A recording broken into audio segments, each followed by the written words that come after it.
Hey there, everyone. This episode is all about Monstera care, including this species and several others.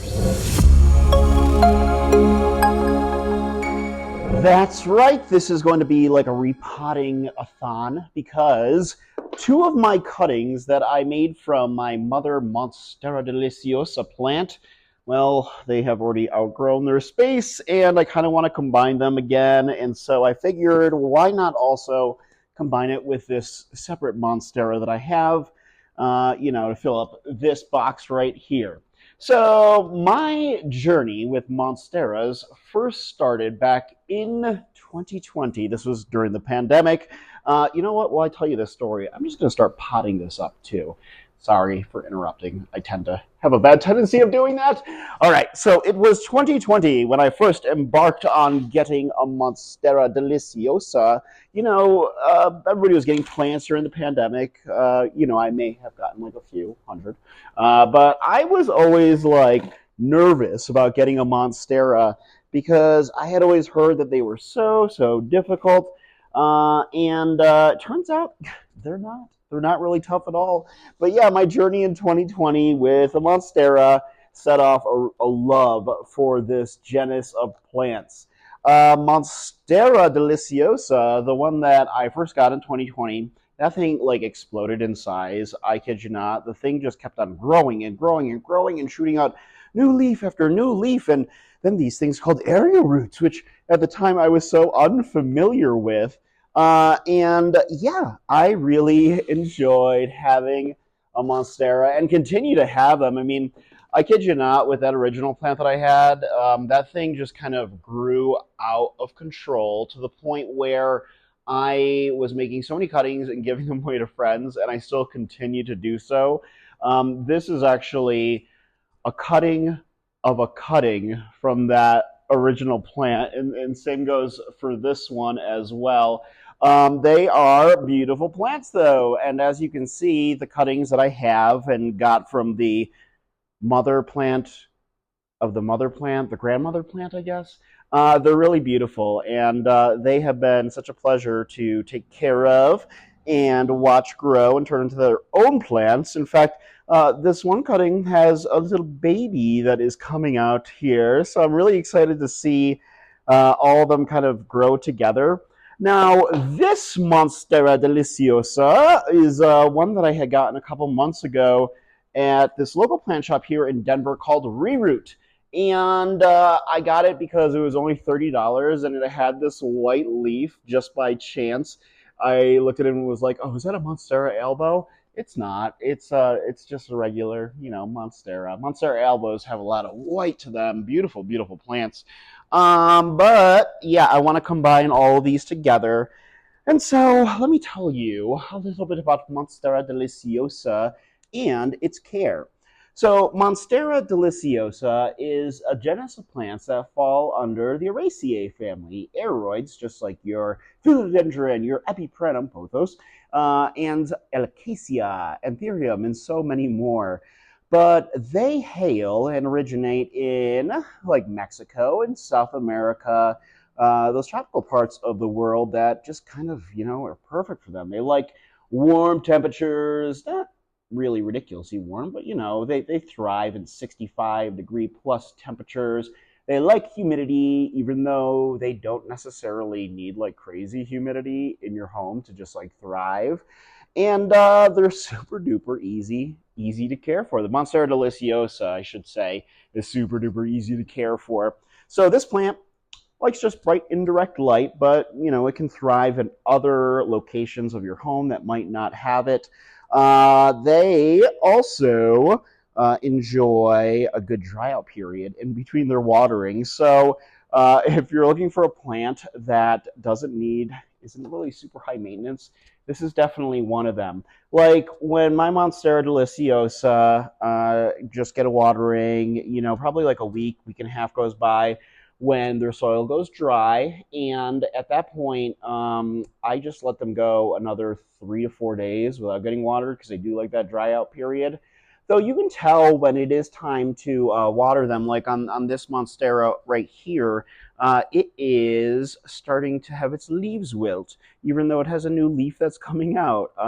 Its other leaves are wilting a little bit. They just look sad and droopy, and that's a sheer sign that this plant needs watering. And so, yeah, I can't recommend this plant enough. I know a lot of people are super duper freaked out about having them because they think they're super challenging, but they're not challenging.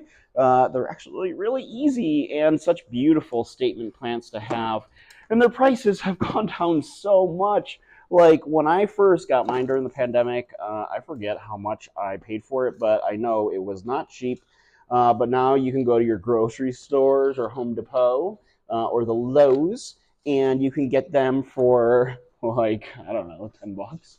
Obviously, ones that aren't like super duper, large and fenestrated in their leaves.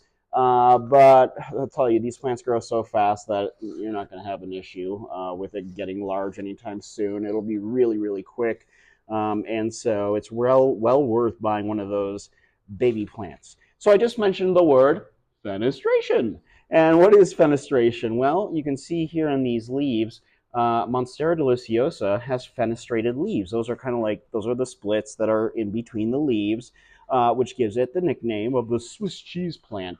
So, according to researchers and plant experts, the reason why this plant has those slits is because it evolved over time to be able to deal with high winds as it's climbing up trees, because this plant is hemiepiphytic, meaning that it grows on other plants and so forth, including trees. In fact, when you give these plants a pole, like I did early on when I first got mine, they will start climbing up that pole. And when they do, large aerial roots will come out and they will just latch on to a moss pole or like a just regular stick, whatever you give it, and they will literally just start climbing up that thing and go crazy. And when they do, their new leaves will come out larger and larger and larger. So yeah, when I first started propagating my Monstera Deliciosa here. Sorry, as I took a brief pause there. I'm just trying to figure out if I can get this plant out. When I first started propagating the plant, probably about a year after I first got it, maybe like 2021-ish, it like propagated like crazy. I like to just do water propagation. That's my propagation method of choice. And basically, you just cut this plant at an area where one of its nodes would be, or right below where you see an aerial root coming out, and it just, when I put it in water, that thing just took off like crazy, and they root really, really fast. So if you're looking to make new plants from your current plant, you're going to do so successfully, and it's going to root really quickly. I think on average, I figure when I do water propagations of Monstera Deliciosa, it takes maybe a month for it to grow like super strong, healthy roots. Speaking of super strong, healthy roots, I knew this one was in need of a repot because its roots were starting to come out of the bottom. But just to give you a little close-up look here, you can see those roots are just kind of like wrapped around the main part of it. So what we're going to do is put this baby into hither, that box there, and I'm going to try and pull its loose dirt up here, its loose soil, as much as I can, just to kind of free the roots. But I also want to be really gentle with it, because like I've told you guys in past videos, the roots are like the plant's brain, and you have to treat it like that, because yeah, you can break off some roots on accident, and the plant's going to be fine. I do it all the time. I just did one here, a small one though. But you have to be cognizant of the fact that this is a living thing, and it doesn't want its brain toyed around with. But I'll tell you this though, these plants, Monstera as a genus and whole, they grow pretty thick roots, especially the Deliciosa. Overall, in the genus of Monstera plants, there are 59 total species, which is really cool. I mean, there are some really beautiful ones out there. The ones that I really like a lot, I have in my plant collection, and they are some of my favorite plants, including my Monstera Thai Constellation, which, as you've seen in maybe one of my more recent episodes, the price on that thing has gone down like crazy. A couple years ago, a plant that was only 6 inches would cost you a couple $100, but now they're selling them at grocery stores for like 10, 15 bucks, 30 bucks. That's how much they were here in Denver, where at the local Kroger grocery store, King Supers, they were selling them for $29.99 about a month ago. And then you, like 2 weeks later, saw them in the clearance section of the grocery store for like 10 bucks. So, yeah, the Thai Constellation is a beauty, though. My big mature one I've had since January or December, and that plant cost me just $100. Yeah, $100. And that was a steal at the time because it was a mature plant with big leaves. I've just had only 3 new leaves grow out of it since I've had it, but now that we're kind of like deeper into growing season right now, with spring, it has shot out so those beautiful leaves, new leaves, and it will continue to grow into the summer and grow faster too. My other favorite monstera is my Monstera Siltepecana, the silverleaf monstera as it is nicknamed and known.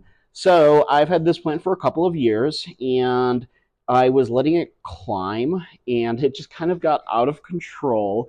So what I decided to do was wrap it up in this trellis and just let it start going around. And that plant has done so well on the trellis. And it is, oh my God, it is so cool. It is just so beautiful. And they nickname it the Silver Leaf Monstera because in its during the daylight and stuff like that, if you're looking at it in person and you just kind of see it when the sun hits it, it literally has silver that is like speckled all over and just kind of it's a beauty. It's a beauty, and it's a little bit more difficult, I would say, to care for than your Monstera Deliciosa. The plant does like to be watered. Doesn't like that big dry out period in between, like the Monstera Deliciosa does. That plant will start to have its leaves crisp up and turn yellow and brown on the side of it if you don't give it what it wants. That water.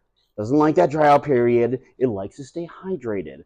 Also, unlike the Monstera Deliciosa, that plant really, really loves humidity. And if you're not giving it enough humidity, that will also stunt the plant and make it not grow as well, and will probably die off. I mean, I struggled with that plant for, gosh, I think the first 8 months that I had it. So I was talking to you about roots and this one cutting here of the Monstera Deliciosa, how it has a really nice root system. Same goes for this cutting that I took and made from water propagation. You can tell that its roots are way thicker than the other one. And while they're not super long, they did outgrow that pot because they were starting to pop out. So I am going to add it into here, and I'm curious to know how this is going to go with these two. Will be fine together because these two were part of the original plant cutting, and so they'll go well together, but this is a completely separate plant. And I'm curious about that just because I have put two separate plants of the same species in a pot together once, just to try to make the pot fuller and this and that. And they did not like each other. One of them just started dying off, and so I quickly I don't know, I let it go for about a month until I'm like, okay, this is my last opportunity to probably step in and try to help this thing. And so I took them both out and I gave them both individual pots again, and sure enough, they bounced back. So I don't know. I'm just curious if anybody else runs into like problems like that with putting two plants together. Let me know in the comments if they're not like, part of the same cutting or something like that. If that's what you want to call it. I don't know, guys. But yeah, I'm actually thinking though, even though I am curious if that'll be the case, I'm thinking that it won't be an issue just because Monsteras have such, incredible root systems where they don't really deal with any, like, I don't know, big issues. I think like a stronger root system in a plant will probably benefit it overall, I should say. And I think this will work out well together. I do want to reuse some of this soil though because it is good soil.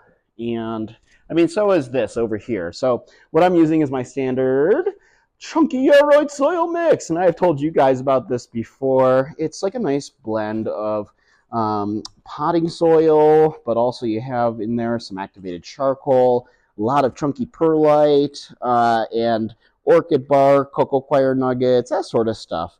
And the reason why I use that in a mix for aeroids, aeroids, again, being the family of plant overall, which encompasses, includes monsteras and philodendron and all of those good ones, like I said earlier. A lot of these aeroids, they really, because of their root systems being as thick and healthy and strong as like this Monstera Deliciosa's, they like to have their roots be able to move around. They don't want to be compact in soil that is going to be like super wet and all that stuff. So this allows them to kind of move around more, especially when you have stuff in there like perlite and orchid bark. It really just helps out. And it also, I mean, it dries out the soil faster, so that way the plants aren't stuck sitting in wet soil, which is not what Monstera like at all. They will deal with root rot and they will deal with it quickly. So while I showed you this guy right here, this cutting's root system, and while it is strong, thick, and nice, this cutting right here, and this is only a one leaf cutting compared to this. I need to show you guys. Look at how crazy this root system is compared to this one. And mind you, these cuttings were propagated at the same time, so I don't know. I just find that interesting. But yeah, and this one also has the new growth going to it. I just assumed that this one here would grow a thicker root system faster just because it has two leaves, but here I am being proven wrong, apparently, by the Monsteras. So what I'm going to do is go about potting these three up together in the way that I designed my urban jungle here with plants, and that is to have the tallest plants in the back, and then the shortest one, the medium one, second tallest, I should say, up front, and then, or in the middle, and then the smallest one in the front, so it's easier to see them, stacked good, all that good stuff. Okay, so I'm thinking I need to, let's see how this will look from the front. So if I have that like that, and that here, like that, I think that right there, yeah, that's how I want to do it. But I need to put this cutting up a little bit higher because this is the one that has that new growth coming out. So I need to do that. Oh, these cuttings are all trying to grab each other. It's like, come on, you guys have plenty of space in here. Okay, so if we do it like this, and then where is the trusted chunky aeroid soil mix? Okay, so now we do it like hither, and boom, bam, thank you, ma'am. Okay, cool. Yeah, so we do it like this. We need to have some more soil around here. And, one of the Monstera that I own that I totally forgot to tell you guys about is another one that in like 2020 was considered rare and hard to find. And that, of course, is the Monstera Adansonii, the Swiss cheese vine.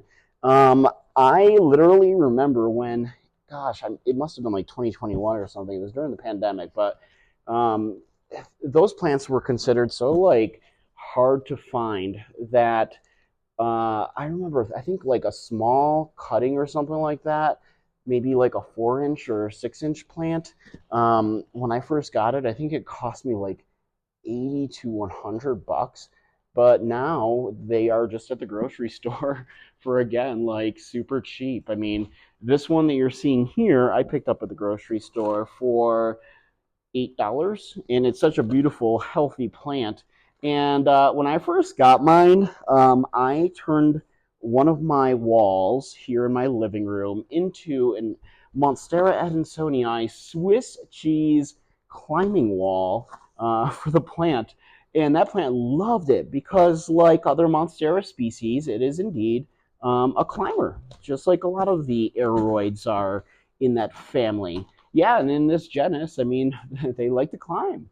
And that is something I really loved every time, or when it started climbing that plant, it really just, I kid you not, I mean, the thing just took off, and every new leaf that it had just grew in larger and larger and larger, and they have such beautiful, beautiful fenestration. But unfortunately, that plant did not last too long as it was climbing up that wall and so forth. I noticed that, and I didn't know what they were at the time, but it ended up being mealy bugs, those sneaky things, and they kind of overtook the entire plant. And I had to take it down and just kind of, I took some cuttings from it and grew them out for a while, but overall I had to throw away so much of the plant because the infestation of mealybugs just absolutely obliterated it, which is unfortunate because I really loved having that wall like that. It was so cool. But yeah, the Monstera Adansonii is kind of like, in terms of difficulty or care, is kind of like the Monstera Siltepecana, the silver leaf Monstera, and that's because it likes humidity, and if you're not going to give it humidity, it's not going to be happy, and that is the truth of it. I mean, you can kind of like, the plant will eventually get used to your conditions and so forth, but that baby is really going to want it's really going to want humidity, and if you want it to thrive, then that's what you're going to have to give it, because these plants just want. Except for this one, it's easier, I should say. Yeah. Oh man, I really like the way that turned out, and it is going to be lovely. So yeah, in the video description box below, I put all the information about care with this plant, and also linked up some information to the other species that I talked about here, the Siltepecana, the Thai Constellation, and the Adansonii. So, I just want to thank you guys again for watching another one of my planty videos, and if you haven't already, please like, subscribe, and hit that notification bell so you can get more fun and interesting planty content like this. I'm curious, though, in the comments below, what is your favorite Monstera? And I'm curious to know what it is, because I just want to learn more about Monstera. That's it. I'll see you guys in the next video.